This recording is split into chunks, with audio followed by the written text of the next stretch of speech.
Is Modern Warfare 2 in trouble? Ralph's Valve is hinting at this from a recent article that he actually just posted yesterday at the time of making this video. So, if you're interested in what he has to say, my thoughts on it, basically, kind of early predictions on Modern Warfare 2, keep watching the video, make sure to leave a like, subscribe if you're new to the channel, and let's get into it. So as you guys know, Modern Warfare 2 is one of the year's most anticipated AAA titles, right? Like, there's not a whole lot of other shooters that are coming out this year. It's not like last year where Vanguard was competing with Battlefield, don't make me laugh, as well as Halo Infinite. But this year, it seems like we're mainly focusing on Call of Duty this year, and I think it's smart because Modern Warfare 2 is probably going to break records. I know we say that about Call of Duty every single year, but let's be honest here, Modern Warfare 2 is like a household name. It's the name that, everybody will immediately jump back to and think, hey, that was a fun time. That was a good time in my life, at least. Even if they didn't love the Call of Duty, they probably loved the time period. Maybe they were in high school or middle school when it came out, and now it's kind of like, wow, it's very nostalgic. However, if you guys weren't aware, recent long tenured leads, seniors, and directors at Infinity Ward have resigned to protest against the working conditions and pay discrepancies. And to make up for that, a high influx of employees were just hired at an associate level, and they had no prior experience in the industry. Now this is at Infinity Ward, and this is coming, from Ralph's Valve. I don't know exactly how accurate this is going to be. I'm sure this is accurate, but again, I personally, just admittedly, I have not done research outside of this article to back this up or to disprove anything. So maybe someone else can do that, but I'm just reporting the article. An associate apparently went on to say there was a bit of an old guard, which is basically like a click-driven environment where basically you had to do whatever the senior hires wanted. So if they wanted skill-based matchmaking, for instance, then new hires had to program that in. They couldn't really dispute that at all. He goes on to say, I love the team at Infinity Ward, but I do hate how they manage people. They like to use and abuse people. Lots of talented individuals a part of the team and several departments. We'll be breaking up after this game has shipped, so keep that in mind. It should be a big year for Infinity Ward, but after this next title, I don't see Call of Duty doing well in general. Now, this is an associate. This is someone who's worked at Infinity Ward. I'm not sure if they're still there. I'm assuming this is a former employee, but I mean, maybe he's just saying that out of ill will because he's not going to be there anymore. But to have someone who's actually worked on a project, basically saying that, hey, you're good this year, but moving forward, you're going to have a bunch of scrubs running the company or running the production. That's not very reassuring, right? If I'm an Infinity Ward fan right now, I don't feel good about the next project, whether it's Modern Warfare 3 or Ghost 2, whatever the case may be. I'm not feeling super good about it.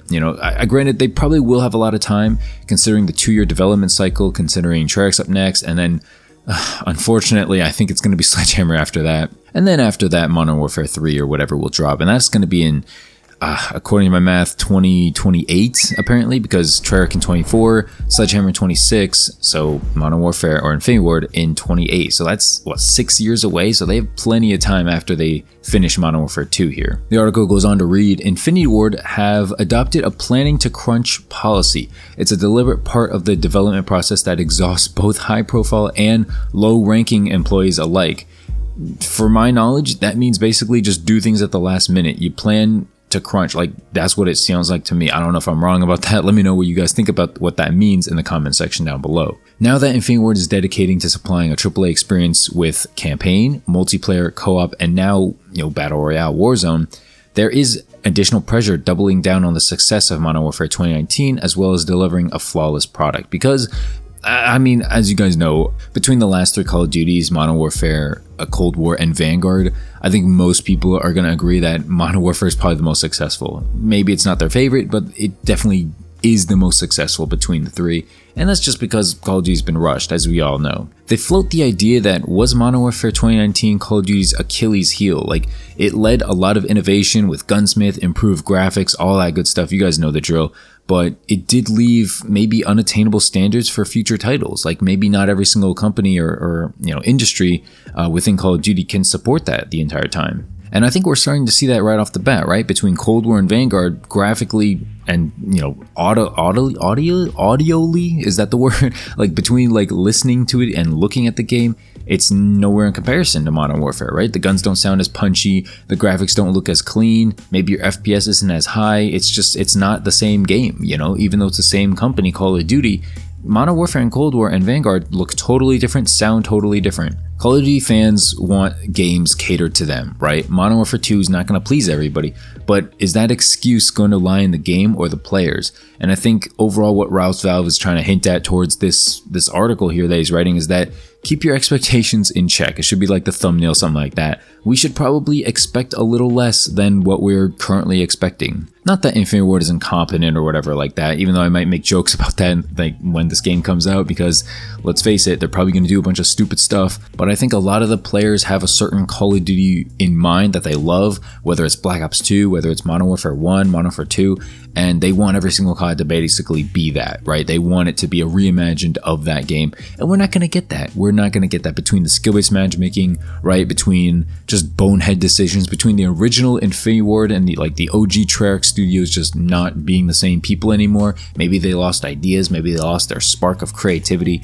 We're not going to see that anymore. So we have to get used to the fact that, hey, there's a new sheriff in town and they're going to be doing a different kind of rodeo in terms of a Call of Duty game, right? It's not going to be the same as your game in 2009 or 2011. Ralph essentially closes off the article here by saying, Call of Duty as a formula has a ceiling. FPS games are boundless. You can only do so much with the formula because before there's no room left to expand or innovate before it starts feeling less like Call of Duty, which is pretty interesting, right? They've experimented a lot between games like Advanced Warfare, games like Ghost, games like Black Ops 4 even, like different things in each game, operators, time to kill, weapons, stuff like that, camos, outfits like operators, right? All that kind of stuff is always diverse and always different in different Call of Duty games. He says it's difficult for developers trying to strike that balance between traditionalists and progressives for a title like Modern Warfare 2, which is taking on the name COD 2.0, which is essentially, better engine, better graphics, all that good stuff.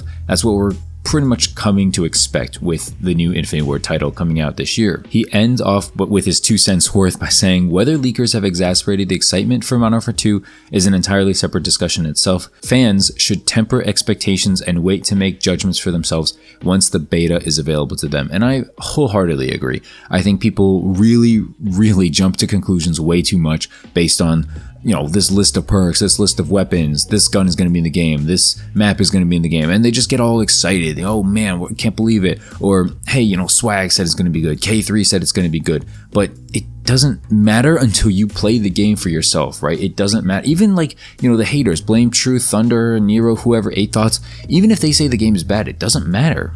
You have to play the game for yourself. The same way we ignore shills for, them saying it's good, we should keep in mind, with a grain of salt, your known COD haters, not that they're all haters, but, they generally give more negative opinions or more honest opinions, I guess. All that stuff is still irrelevant until you play the beta, and nonetheless, you should play the full game when you can as well, basically as soon as you can. Those are the only ways that, it's going to be different, and the only ways that's going to be your actual opinion and how you feel about the game. Whatever else, it ultimately isn't going to matter. So just keep that in mind. But thanks so much for watching. That's basically it for the article. If you have any additional thoughts on the article, if you disagree with anything I mentioned, or you have questions about the article, I'll leave it linked in the description down below. Go check it out for yourself. Definitely Ralph Valve doing a good job keeping the COD news alive, because Call of Duty can't. So appreciate him, appreciate you guys so much for watching, and thanks for watching. Leave a like, subscribe if you're new to the channel. As always, appreciate the recent support, and I'll see you later. Have a good weekend, guys. Watch Stranger Things, it's out. And peace.